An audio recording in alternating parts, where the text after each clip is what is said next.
एक युवा व्यक्ति जिसकी संपत्ति लाखों में थी नंगे पांव सेल्स ऑफिस में गया और एक ही बार में 8 लग्जरी विला खरीद ली। ये सब उसने अपने भाई और भाभी से बदला लेने के लिए किया था, जिन्होंने उसे परिवार के घर से निकाल दिया था। तभी उसका अनजान भाई चाहता था कि वह उसकी उस कंपनी के लिए लोन निकलवाए जो दिवालिया होने की कगार पर थी। कुछ समय बाद उसने अपनी माँ के जन्मदिन को बहाना बनाकर उस युवा व्यक्ति को घर बुलाने की चाल चली। उसे बिल्कुल भी अंदाजा नहीं था कि इससे उस युवा व्यक्ति को उनसे बदला लेने का बेहतरीन मौका मिल जाएगा। जैसे ही वह युवा व्यक्ति भावहीन चेहरे के साथ अपनी माँ के घर लौटा, पूरे परिवार ने तुरंत उसका तिरस्कार किया। हालांकि वह उनके ठंडे व्यवहार का आदी हो चुका था। फिर उसने अपनी माँ के लिए सावधानी से चुना हुआ उपहार निकाला। जब उसकी माँ ने अधीरता से उपहार खोला तो उसकी भाभी तुरंत कपड़ों पर लगी कीमत देखने दौड़ पड़ी। उसका इरादा गरीब समझी जाने वाले उस युवक को शर्मिंदा करने का था, लेकिन हैरानी की बात यह थी कि वह पोशाक $3000 की निकली। अहंकारी भाभी का घमंडी रवैया तुरंत गायब हो गया। ये देखकर उसका भाई बेचैन हो उठा। उसने कहा कि चाहे कपड़े कितने भी महंगे क्यों न हो, वे उस चीज की बराबरी नहीं कर सकते जो उनकी माँ को वास्तव में पसंद हो। ये कहते हुए उसने अपनी माँ के लिए तैयार किया हुआ एक सोने का कंगन निकाल लिया। ये देखकर उनकी माँ बेहद खुश हो गई। वह लगातार अपने बड़े बेटे की तारीफ करने लगी और उसे सबसे ज्यादा समझदार और विचारशील बताने लगी। उसने युवा व्यक्ति का मजाक उड़ाते हुए कहा कि महंगे कपड़ों का कोई मतलब नहीं अगर वे उसकी पसंद के न हो। उधर भाभी ने ताना मारते हुए कहा कि कपड़ों जैसा सस्ता उपहार लाना सचमुच शर्मनाक है। उन्हें क्या पता था कि उनके सामने खड़ा ये युवा व्यक्ति पहले ही करोड़ों का मालिक बन चुका था। वह ऐसा इंसान था जिसे नाराज करना उनकी हैसियत से बाहर था। माहौल को पूरा सहज बनाने के लिए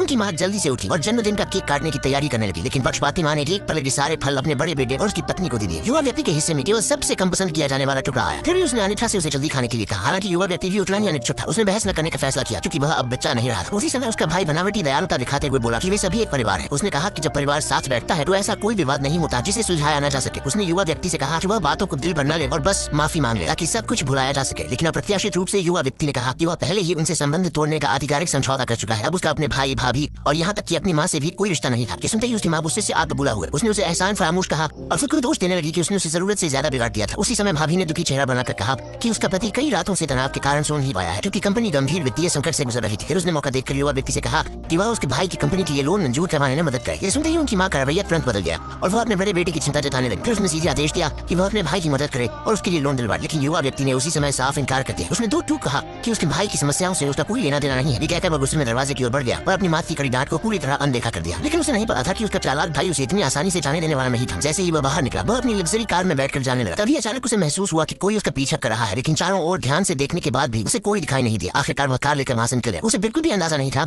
कि उसके भाई द्वारा किराए पर रखा गया एक निजी जासूस पहले ही उसकी लग्जरी कार की तस्वीरें खींच चुका था। वे तस्वीरें तुरंत उसके भाई को भेज दी गई। जैसे ही उसके भाई ने उसे इतनी महंगी कार चलाते देखा वह पूरी तरह स्तब्ध रह गया। वह किसी भी कीमत पर यह मानने को तैयार नहीं था कि उसका छोटा भाई वास्तव में इतना अमीर हो चुका है। उसने तुरंत यह मान लिया कि उसके छोटे भाई ने उनके पिता द्वारा छोड़ी गई पूरी विरासत चुपचाप हड़प ली। अगले ही दिन वह जल्दी से उसके पास पहुंचा और उसे जाने से पहले रोक लिया। उसने उससे जवाब मांगा कि क्या उसने उनके पिता की छोड़ी हुई विरासत चुरा ली है। अपनी लॉटरी जीतकर अमीर बनने की सच्चाई छिपाने के लिए युवा व्यक्ति ने तुरंत कहा कि वह लग्जरी कार उसने उधार के पैसों से खरीदी है। लेकिन उसका चालाक भाई उसकी एक भी बात मानने को तैयार नहीं था। उसने जोर देकर कहा कि जो व्यक्ति महीने में केवल $3000 कमाता हो वो इतनी महंगी कार की किस्तें कभी नहीं मान सकता। ये सुनकर युवा व्यक्ति को बहस जारी रखने में कोई दिलचस्पी नहीं रही और वह मुड़कर जाने लगा। लेकिन उसे बिल्कुल भी उम्मीद नहीं थी कि उसके भाई का अगला वाक्य उसे पूरी तरह स्तब्ध कर देगा।